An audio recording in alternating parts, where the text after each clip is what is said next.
안녕하세요. 뉴질랜드 헬렌입니다. 저희는 요즘 한국에서 친정 식구들이 놀러와 있어요. 오랜만에 집안이 북적거리고 여기저기 같이 다니며 정말 즐거운 시간을 보내고 있습니다. 오늘 보시는 영상은요, 오클랜드의 아주 중심에 위치한 도메인이라고 부르는 큰 공원인데요. 이 공원 바로 옆에 오클랜드 대학병원과 의대 건물이 있습니다. 그리고 이 공원 안에는 박물관이 있어서 관광객들의 필수 코스이기도 하죠. 넓은 잔디에서는 운동 경기도 하고 크리스마스 때는 이 넓은 잔디 위가 야외 공연장이 되기도 합니다. 그런가 하면 산책로도 여러 군데 있어서 운동하러 오는 사람도 많고요. 분수와 오리들이 있는 큰 연못도 있고 플라워 가든 그리고 카페도 분위기 있게 되어 있어서 아주 여유로운 시간을 즐기기에 좋은 곳입니다. 특히 워터가든 옆 잔디에서는요, 결혼식을 하는 장면도 종종 볼 수 있고요. 저는 넓고 뻥 뚫린 하늘을 보며 와칭하러 종종 한가한 주중에 갔었는데요. 이번엔 주말에 갔더니 피크닉 나온 가족들이 공원 여기저기 아주 많더라고요. 자, 영상 감상하시고요. 오늘은 베가본더가 되자라는 주제로 이야기를 해볼까 합니다. 베가본더는 베가본딩 하는 사람들이죠. 그럼 베가본딩이란 뭘까요? 요즘은 이 단어를 들어보신 분들 많으실 거예요. 사전적인 의미로 보면 방랑, 유랑 이런 뜻인데요. 성공을 위해서 또는 나의 목표 달성을 위해서 시간을 계획성 있고 타이트하게 잘 활용해야 할 판에 무슨 할 일 없는 사람처럼 방랑을 하라는 건가 싶으실 거예요. 팀 페리스의 타이탄의 도구들이라는 책에 제가 요즘 푹 빠져 읽고 있습니다. 이 책에는 사람들이 인정한 많은 성공한 사람들의 이야기가 담겨져 있는데요. 성공한 사람들의 공통점으로 아침 일찍 일어나 명상과 아침 일기쓰기와 자기 암시 등을 10분 정도 꾸준히 한다는 이야기도 있고, 어떻게 마음을 먹어야 하는지, 어떻게 계획을 세워야 하는지 등등 많은 방법적인 조언들이 있습니다. 그런데 저는 성공을 하기 위해선 무조건 힘차게 앞으로만 가야 하는 건 아니라고 생각하고 있고, 제가 존경하는 틱나탄 스님은 아주 시간을 다투는 다급한 상황이 오면 오히려 천천히 우려서 마셔야 하는 티타임을 가지신다고 합니다. 그러면 옆에서 보좌하는 스님들은 애가 타지만 차를 마시는 여유 뒤에 오는 일의 급속한 진행과 그 결과에 다들 놀라지 않을 수 없답니다. 느리게 가는 것이 빠른 것이다 라는 불멸의 진리를 보여주시는 거죠. 우리 옛말에도 힘들수록 돌아가라 그런 말 있죠. 저는 이 타이탄의 도구들 내용들 중에서 특히 그런 맥락에서 저의 생각과 일치하는 부분이 있어서 우선 그 부분을 읽어 드릴게요. 우선 이 이야기는 인기 있는 테드 컨퍼런스의 강연자이자 우드 에그라는 회사를 가지고 33권의 책을 펴낸 베스트셀러 작가인 데릭 시버스라는 분이 한 강연 내용입니다. 산타모니카 해변 근처에 살 때 저는 한 친구 덕분에 자전거 타기에 푹 빠진 적이 있습니다. 당시 해변 옆으로는 아주 훌륭한 자전거 도로가 40km 가까이 뻗어 있었죠.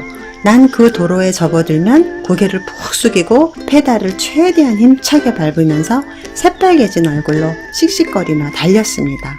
그렇게 도로 끝까지 전속력으로 달렸다가 전속력으로 다시 돌아오는 게 제 운동 습관이었어요. 그때마다 타이머로 시간을 재면 늘 43분이 걸렸죠. 그런데 시간이 흐를수록 점점 자전거 도로로 달리고 싶다는 생각이 줄어들었어요. 전속력적으로 달릴 생각을 할 때마다 고통스러운 느낌이 먼저 들었던 겁니다. 그래서 하루는 이렇게 생각했죠. 너무 빨리 달리지 말고 그렇다고 아주 느리게는 아니더라도 그냥 좀 느긋하게 달려보자. 그날 똑같은 도로를 달리는 동안 몸을 똑바로 세우고 평소보다 주위를 더 많이 둘러보았습니다. 바다 쪽을 바라보니 돌고래들이 점프하는 모습이 보였죠. 반환점 부근에서는 펠리컨 한 마리가 제 머리 위를 날아다녔습니다. 위를 쳐다보며 와, 펠리컨이네 라고 감탄하는 순간 그놈이 제 입에 똥을 싸더군요. 어쨌든 중요한 건 아주 멋진 시간을 보냈다는 겁니다. 정말 순수하게 즐거운 시간이었습니다. 얼굴이 벌겋게 달아오르지도 않았고 숨을 씩씩 몰아쉬지도 않았죠. 그리고 완전히 돌아와 자전거를 멈추고는 평소처럼 타이머를 들여다보니 45분이 막 지나 있었습니다. 세상에, 어떻게 45분밖에 걸리지 않았을까요? 이건 정말 말도 안 됐어요. 하지만 사실이었습니다. 43분이 아니라 45분. 이 2분 차이에서 깨달음을 얻은 저는 인생에 접근하는 방식이 완전히 바뀌었습니다. 눈치채셨나요? 시뻘겋게 달아오른 얼굴과 숨막히는 고통과 스트레스는 제 삶에서 겨우 2분의 시간을 줄여 주었을 뿐입니다. 극한의 노력이라고 생각했지만 결국 별것 아닌 헛된 노력이었죠. 우리는 살아가는 동안 온갖 군데서 돈을 최대한 짜내고 분초를 다투면서까지 시간을 빈틈없이 쓰려고 노력합니다. 하지만 우리에게 필요한 건 멈추는 것입니다. 내면에서 흘러나오는 왁 하는 소리를 알아차려야 합니다. 그게 신호입니다. 내가 지금 무엇을 해야 하지? 생각하지 마십시오. 내가 지금 뭘 하고 있는 거지? 라고 틈틈이 질문을 던져야 합니다. 이상 신호를 감지하고 멈출 줄 아는 것. 그리고 좋은 신호를 얻기 위해 2분 정도 기다려줄 줄 아는 것. 그것이 곧 우리가 추구해야 할 성공입니다. 네, 여기까지가 대륙이 강연한 즐기면서 천천히 해도 충분하다. 인생은 속도가 아니다 라는 내용인데요. 요즘은 정말 많은 사람들이 해외여행을 다니죠. 저희는 여행 코드가 좀 달라서 여기저기 유명한 장소를 숨가쁘게 옮겨 다니며 벅차게 많은 것을 보기 위해 그렇게 다니는 여행보다는요, 한없이 걸으며 구석구석을 보고 느끼는 여행을 좋아합니다. 몇 년 전 아이들과 시드니를 갔을 때도 일주일을 시드니에서만 보냈는데요. 걷다가 쉬다가 앉아서 버스킹 보다가 또 걸으며 구경하고 맛있는 거 먹고 기차 타고 비치 갔다가 늦은 밤 다리 위를 걷기도 하고 이렇게 시드니를 구석구석 보고 느끼고 그렇게 하고 온 경험을 잊을 수가 없습니다. 그렇게 여행을 좀 여유롭고 한가하게 하길 좋아해서인지 그러면서도 성공을 할 수 있다는, 아니 그래야 성공한다는 내용이 이 책 안에 있어서 많이 공감하며 여러분께 읽어드리고 싶습니다. 타이탄의 도구들 157페이지입니다. 놀랍게도 많은 사람들에게 여행이란 짧고 열광적인 경험일 뿐이다. 벌어들이는 돈 모두를 아주 모호한 개념의 인생 시스템에 끊임없이 쏟아붓는 사람에게 여행이란 그저 큰맘 먹고 사는 비싼 옷이나 가구와 같은 것이다. 나는 이 책을 쓰면서 이른바 세상에서 가장 큰 성공과 혁신을 거둔 인물들을 만나보았다. 그들과 함께 대화하고 산책하고 식사를 하고 회의를 하면서 알게 된 사실들 중 하나는 그들은 대부분 베거본더였다는 것이다. 잠시 머리를 식히기 위해 여름 휴가에 떠나는 여행이 아닌 더 긴 시간을 들여 더 깊이 관찰하며 세상을 걷는 여행 전통인 베거본딩의 삶을 실천하는 사람들이었다. 베거본딩은 일상에서 최소한 6주 이상 벗어나 여행을 한다는 뜻을 갖고 있다. 짧게는 몇 개월에서 길게는 몇 년에 이르기까지 충분한 시간을 갖고 떠나는 여행일 때 비로소 우리는 일상과 삶을 새롭게 바꿔나갈 수 있다. 베거본딩은 삶에 대한 새로운 관점이다. 우리에게 소유가 아닌 선택권을 선물한다. 일상에서 모험을, 모험 속에서 일상을 찾게 이끈다. 베거본딩은 태도이기도 하다. 사람과 장소, 사물에 진심으로 흥미를 보이는 생생한 모험가가 될 때 우리는 다양한 기회를 얻는다. 베거본딩은 인생의 확실함을 느슨하게 만들 수 있는 용기를 낸다는 뜻이다. 베거본딩의 적당한 때란 없다.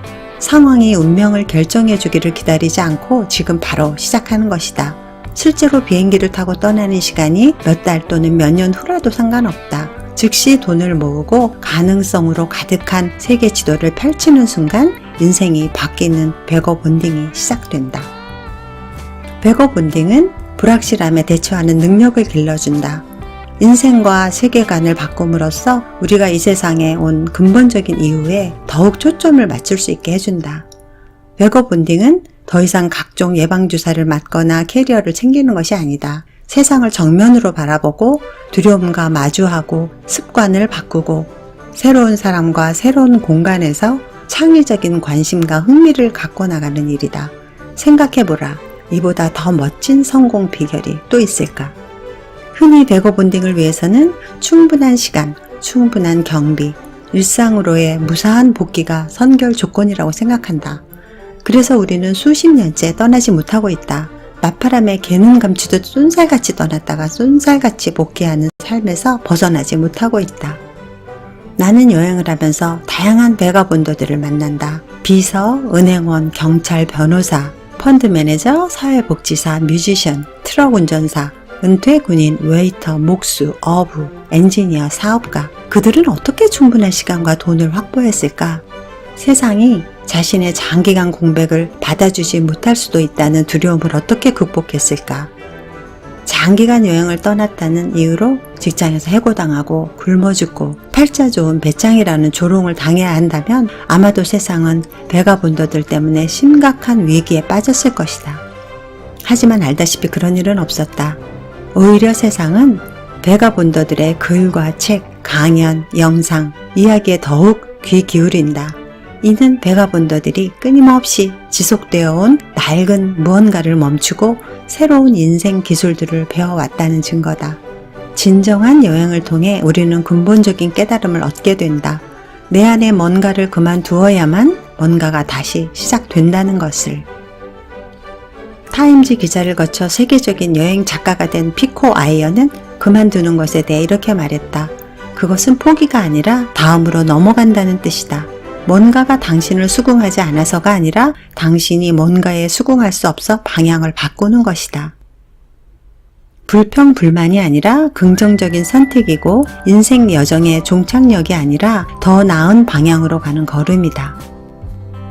직장이든 습관이든 그만둔다는 것은 꿈을 향한 방향으로 나아가기 위한 아름다운 선회다. 수십 년 동안 당신이 그만두지 못하고 있는 것은 무엇인가?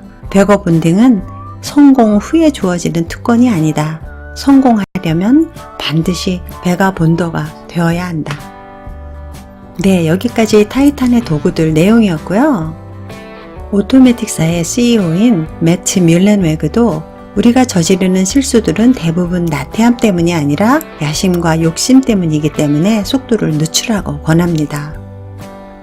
네, 여러분. 잘 알려진 버킷리스트 패밀리처럼 세계 일주를 하며 살아가는 사람들이 있는가 하면요. 이 뉴질랜드만 해도 젊은 친구들이 과감하게 잘 다니던 직장 그만두고 몇 년씩, 아니 적어도 몇 달씩 해외여행을 하며 인생을 아주 풍요롭게 용기 있게 살더라고요. 언젠가 한국에 아주 잘 나가는 연예인이 잠시 비운 사이에 자리가 없어질까봐 여행 한 번을 못 간다는 얘기하는 걸 듣고는 30-40억을 벌면 뭐하나 싶은 생각을 했던 적이 있는데요. 그렇듯 많은 사람들은 팀 페리스의 말처럼 세상이 자신의 장기간의 공백을 받아주질 못할 수도 있다는 두려움에 용기를 못 내고 있죠. 아무 생각도 계획도 없이 사는 그런 떠돌이 방랑자가 되자는 것은 물론 아니고요. 후회 없는 인생을 위해서 또 알찬 성공을 위해 속도를 조금 늦출 줄 아는 진정한 베가본더가 된다면 그런 두려움은 없어질 거라 확신합니다. 그런 의미로 파이팅 넘치는 마음 한 접시 받으시길 바랍니다. 헬렌의 마음 한 접시, 오늘은 여기까지입니다.